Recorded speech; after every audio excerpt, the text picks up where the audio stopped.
Hello, we are grassroots volunteers reading Elizabeth Warren's plans aloud so that the sight impaired and other busy people can learn about Warren's ideas for a better America while multitasking. We are not professional voice artists, we do not have fancy equipment, we do not have sound studios. We will get tongue-tied, we will stumble over words, you may even hear an occasional dog bark or baby cry. You can read all of Elizabeth Warren's plans yourself by Googling the words Team Warren Medium. Again, that's Team Warren Medium. And without further ado, here's one of Elizabeth Warren's plans. My plan to rein in Wall Street. Last month, I announced my economic patriotism agenda, a commitment to fundamentally change the government's approach to the economy so we put American workers and the middle class prosperity ahead of multinational profits and Wall Street bonuses. I've already released my plan applying economic patriotism to our manufacturing policy. This is my plan for how economic patriotism can rein in Wall Street. For decades, Washington has lived by a simple rule. If it's good for Wall Street, it's good for the economy. Rich Wall Street donors have pumped millions of dollars into the political system to enforce this rule, and the revolving door between Wall Street and the federal government ensures that Washington follows the rules on decisions big and small. Washington has showered big banks with favors, no strings attached bailouts, massive subsidies, sweeping deregulation, and special tax breaks. In the Trump era alone, regulators have rolled back the rules for most big banks, and Republicans have shoveled them billions in giveaways in their tax bill. To top it off, one of the only major bipartisan bills that Donald Trump signed has gutted important rules checking some of the country's biggest banks. Here's the problem with the belief that helping Wall Street always helps the economy. It isn't true. In recent decades, Wall Street has grown bigger and financial sector profits have gone from 10% to 25% of total corporate profits. But everyone else in America has lived through a generation of stagnant wages and sluggish economic growth. Even today, big banks are making record profits and handing out huge bonuses as average wages barely budge. The truth is that Washington has it backwards. For a long time now, Wall Street's success hasn't helped the broader economy. It's come at the expense of the rest of the economy. Wall Street is looting the economy, and Washington is helping them do it.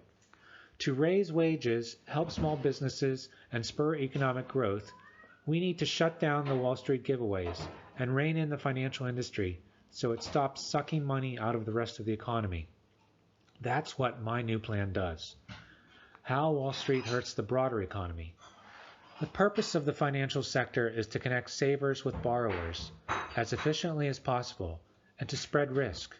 A growing financial sector can help the rest of the economy if it helps connect more people more efficiently and spreads risk more effectively.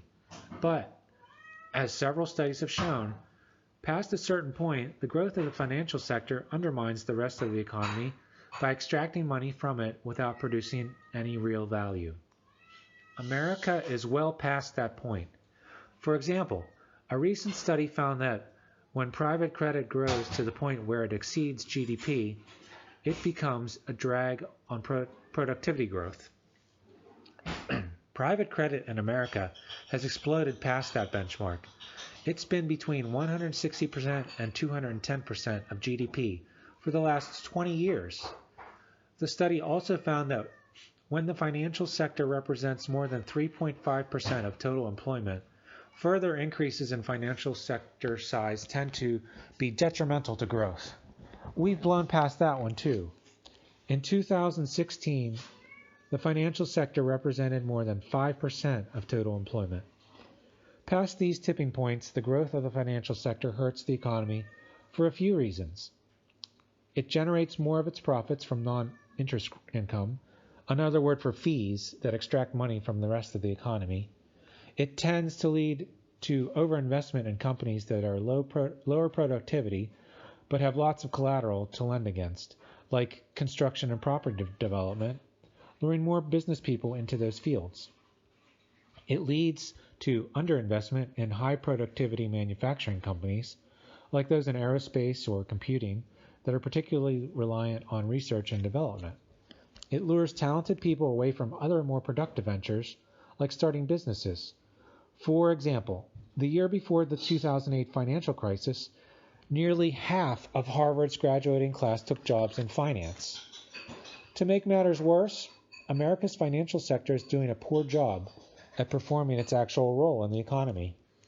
A good financial sector should give people a place to put their money, but an astonishing 25% of American households don't have adequate access to a simple bank account.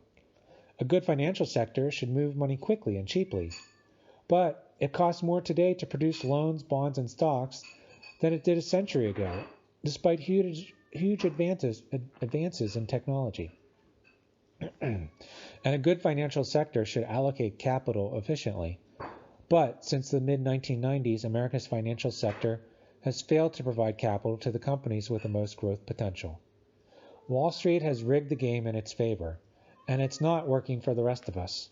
Rather than giving Wall Street what it wants and hoping that its big profits somehow benefit the broader economy, we should recognize what the actual purpose of the financial sector is and rein in Wall Street so it starts working for the rest of the economy again.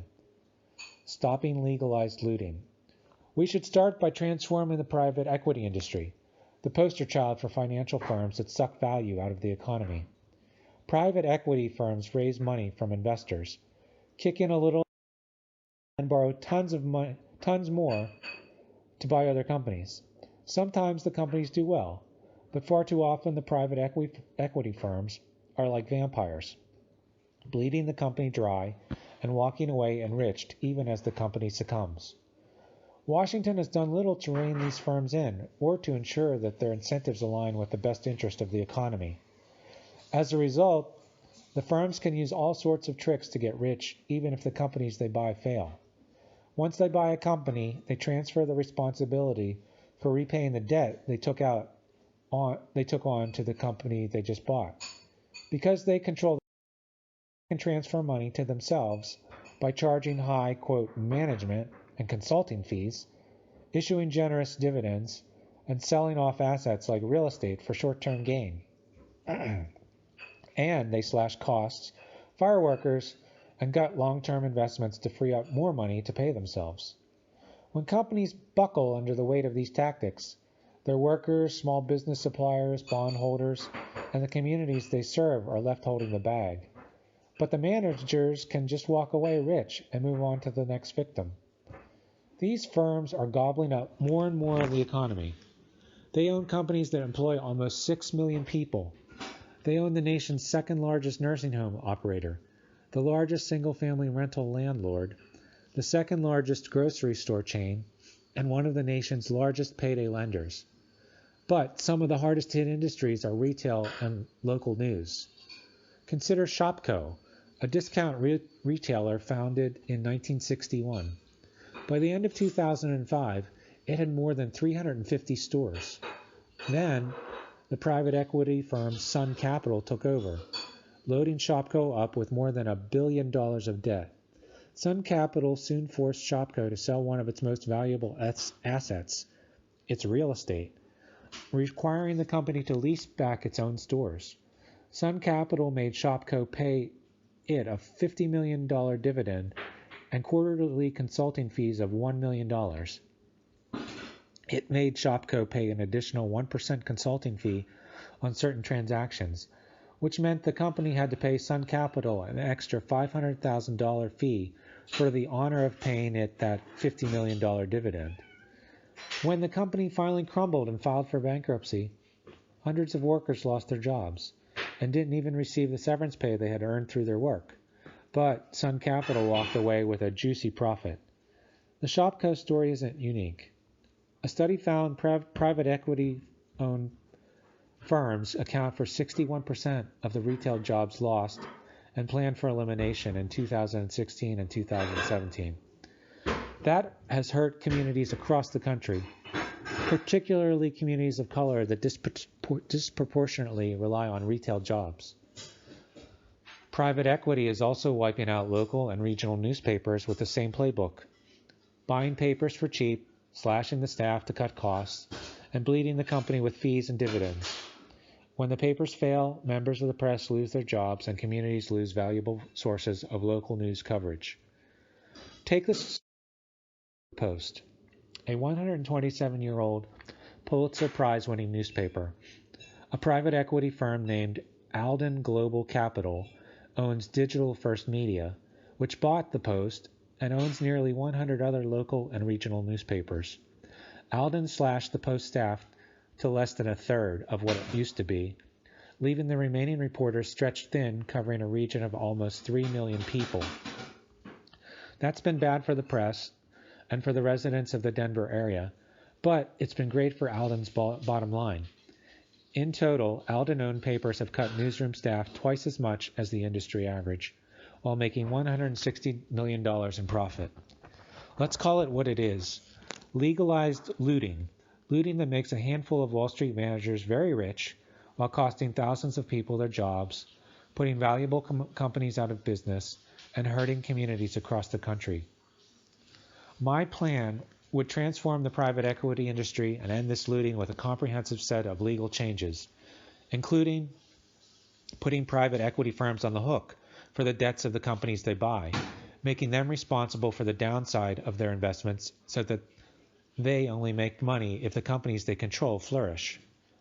Holding private equity firms responsible for certain pension obligations of the companies they buy so that workers have a better shot of getting the retirement funds they earned. Eliminating the ability of private equity firms to pay themselves huge monitoring fees and limiting their ability to pay out dividends to line their own pockets. Changing the tax rules so that private equity firms don't get sweetheart tax rates on all the debt they put on their companies they buy. Modifying bankruptcy rules so that when the companies go bust, workers have a better shot at getting pay and benefits, and executives can't pocket special bonuses. Preventing lenders and investment managers from making reckless loans to private equity-owned companies already swimming in debt, and then passing along the danger to the market by requiring them to retain some of the risk. Empowering investors like pension funds with better information about the performance and effects of private equity investments, and preventing private equity funds from requiring investors to waive their fiduciary obligations. Closing the carried interest loophole that lets firm managers pay ultra-low tax rates on the money they loot. These changes would shrink the sector and push the remaining private equity firms to make investments that help companies rather than stripping them down for parts.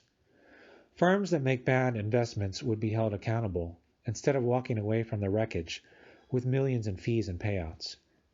My plan would stop one of the main sources of Wall Street looting. Reforming incentives to stop useless speculation.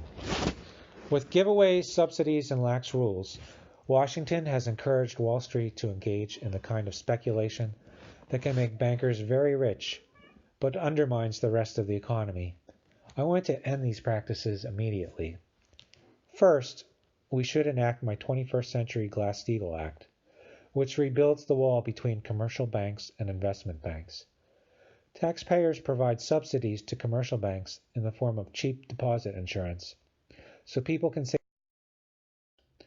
But by allowing investment banks to merge with commercial banks, the repeal of the Glass-Steagall Act in 1999 passed along that subsidy and safety net to riskier investment banking activities.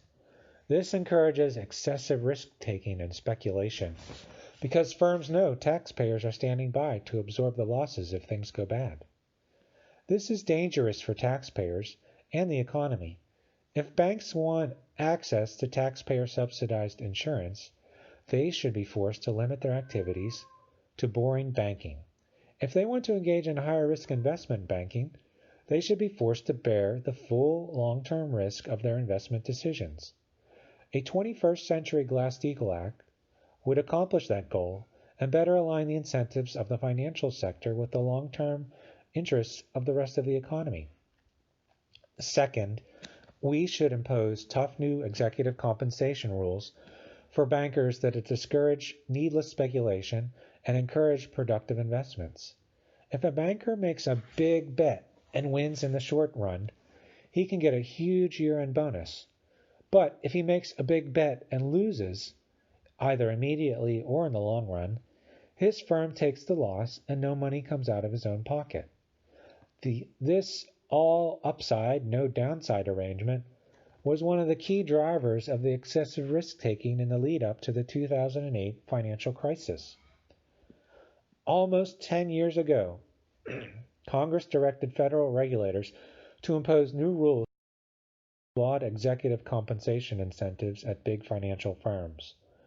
But regulators still have not finalized, let alone implemented, a number of those key rules, including one that would claw back bonuses from bankers if their bets went bad in the long run. As president, I will appoint regulators who will actually do their job and finish these rules. Third, we should reverse the Trump-era weakening of rules on capital, liquidity, leverage, and resolution planning for big banks. Trump-appointed regulators have chipped away at the rules for big banks, asserting that they limit the potential for economic growth and hoping that nobody understands these technical rules well enough to push back. Well, I do understand them. I know that these rules not only make the financial system safer, but also channel big bank activity into more economically productive ends. As president, I will appoint regulators who will reverse these rollbacks and look for opportunities to go even further to rein in Wall Street and reorient it so it serves the goals of the broader economy. Pushing finance back to its core mission. Despite its breathtaking profits, America's financial sector isn't succeeding at its core purpose of connecting savers with borrowers quickly and efficiently. My plan would help push it in a better direction.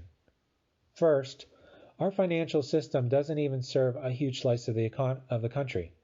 A quarter of American families don't have sufficient access to the banking system, including a disproportionate share of families of color.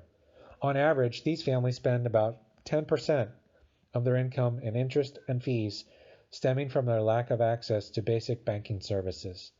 That's roughly the same percentage of income that families spend on food. This is an unacceptable cost we are imposing on the families that can least afford it, and we can do better. That is why I've spent years advocating for postal banking, allowing the United States Postal Service to partner with local community banks and credit unions to provide access to low-cost, basic banking services like checking and savings accounts at post offices and online.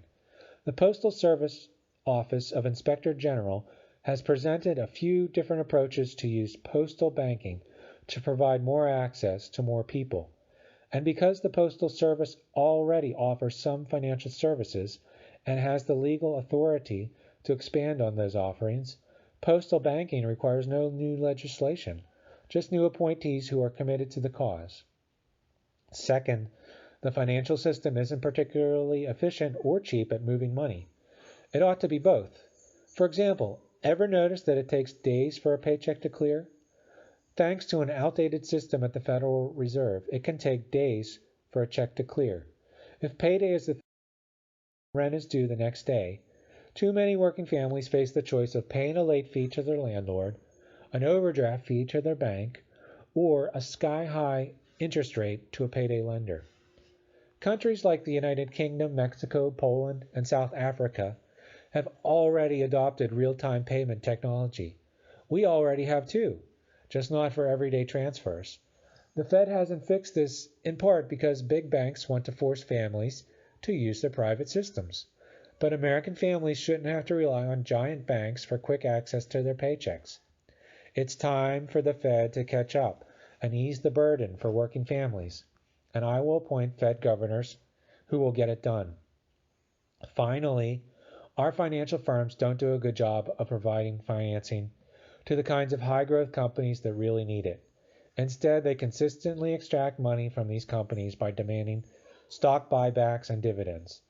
This surge in extraction coincided with a change in corporate philosophy in the 1980s towards shareholder value maximization. The theory that corporations exist solely to send as much money to shareholders as possible. My Accountable Capitalism Act includes provisions that would fundamentally change that dynamic by legally requiring big American corporations to focus on the long-term interests of all of their stakeholders, including workers, rather than on the short-term financial interests of Wall Street investors. I spent a lot of my career studying how financial firms make money. I documented how they were getting rich, slipping tricks and traps into credit card contracts that confused families and stuck them with never-ending debts.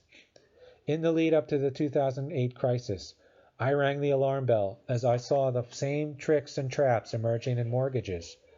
And after I proposed a new federal agency to protect consumers, and President Obama signed that agency into law in 2010, I spent nearly a year setting up the new Consumer Financial Protection Bureau and helping write new rules to crack down on financial scams. I am tired of big financial firms looting the economy to pad their own pockets while the rest of the economy suffers. I am done with Washington ignoring the evidence and acting as though boosting Wall Street helps our families. Financial firms have helped push our economy badly off track. I want wages to go up, small businesses to thrive, and the economy to grow faster. To do that, I will stop the looting and make sure Wall Street serves the rest of the economy rather than the other way around.